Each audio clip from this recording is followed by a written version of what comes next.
Hey, my name is Pixie, and today I'm finally back with the second part of my now series, where I'm trying to explain something even more complicated in women and more stupid in men. So, on today's program we have political regimes, the branches of power, and ideologies. And if you haven't watched the first video, where I explain mainly the real basics, crucial for understanding the history and the territorial organization, go ahead and watch it first, and now I think we can dive straight into the first topic.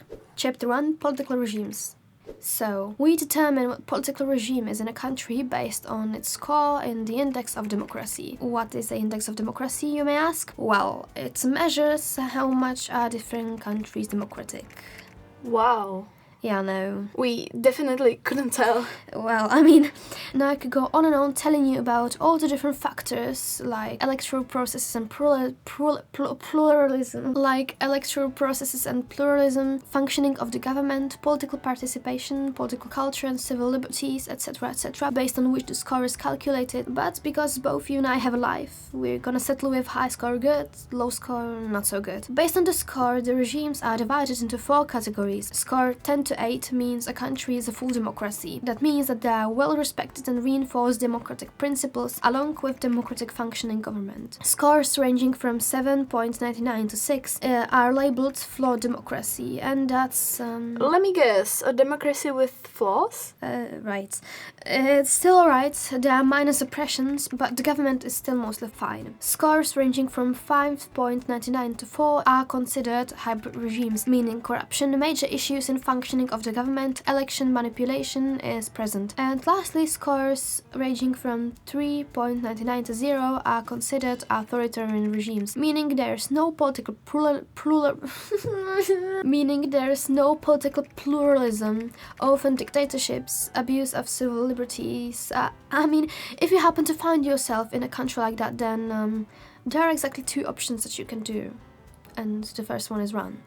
Anyways, if you're curious what score does your country have, you can find it on Wikipedia. For example, the highest score has Norway with the score of 9.81, lowest has Afghanistan with the score of 0.25, the USA has a score of 7.85, the UK has 8.34, and Germany has 8.73. Now, you can find a list of all the countries on Wikipedia, or if you'd like to explore this topic a bit more, you can check out the Freedom House website, where you can find a more complex breakdown on the regime in each country. Okay, cool. Let's move a bit forwards. Now we're gonna take a little closer look at how should a democratic government work. Chapter 2, Branches of Power.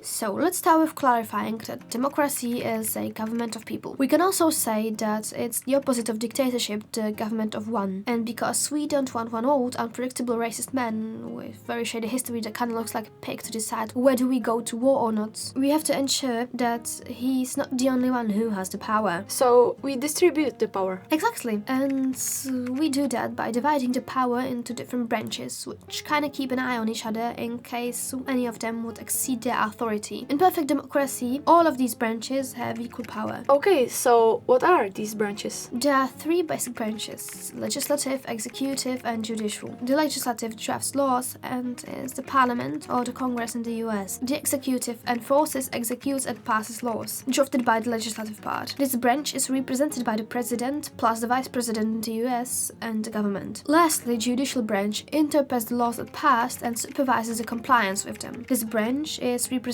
by the court. Okay, I know, it sounds really complicated, and it actually is extremely complicated, but that's why I'm here to oversimplify stuff. So, let's imagine a path of a law in an imaginary country where the system of branches is perfectly simple, balanced, and working. Okay, so what's one law you'd really like to be here? Like, you know, like whatever, like guys wearing pants under their ass should be illegal. Like, guys, really, it is disgusting.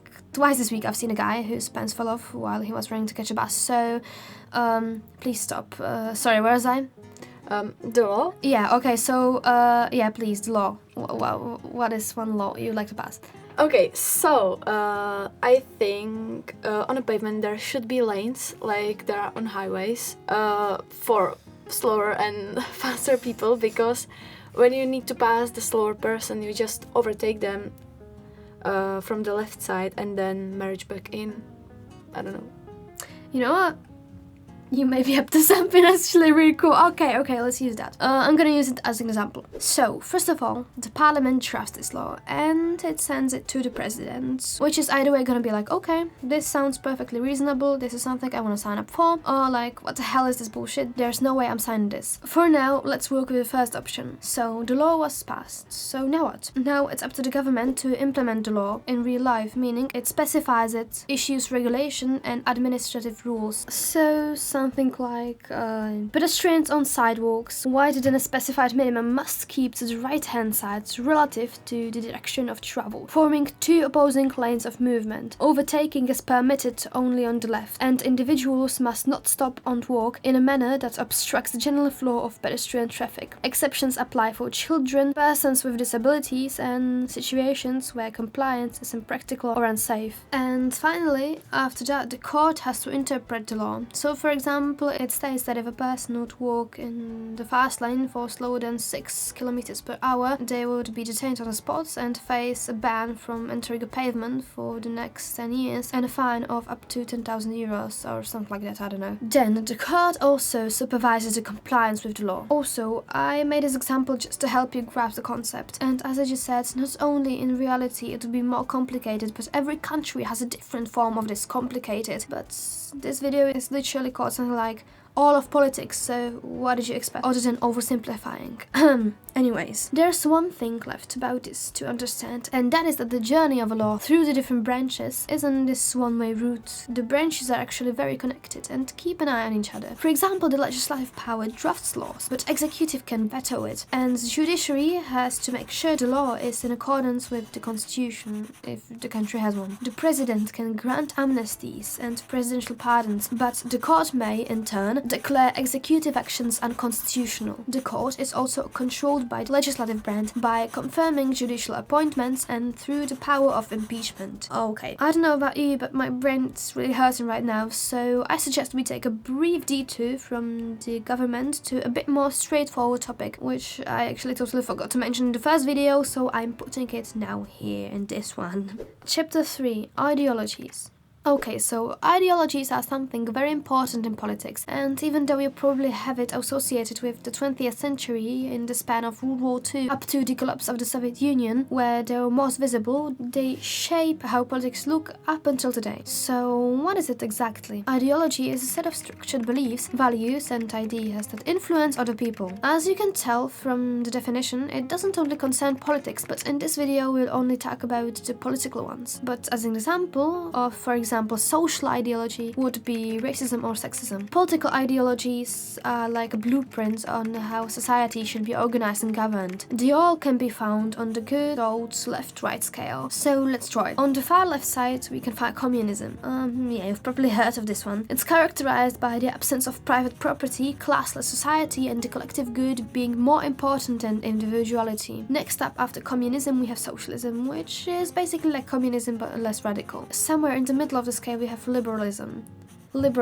which is characterized by the protection of individual liberty, promoting democracy, and prioritizing individual laws before society. Moving a bit to the right, where we have conservatism, which focuses on tradition, stability, and establishing institutions. And finally, in the far right, we've got fascism, which is a very radical, and it favors the nation over individual rights and is closely connected with militarism and nationalism. Even though the straight line scale is easy to understand, much more realistic would be the horseshoe diagram, which shows that the most radical ends are really not that different from each other. They are actually quite similar. Oh, and also I gotta mention that there are countries that have their own ideology. Probably the most well-known example would be the ideology Juche in North Korea. Okay, so I've googled it, Juche should be the English pronunciation, but still I probably read that wrong anyway. So, just like that, I've ran to the end of my notes for this video. So, subscribe so you won't miss the next part focused on the source of authority,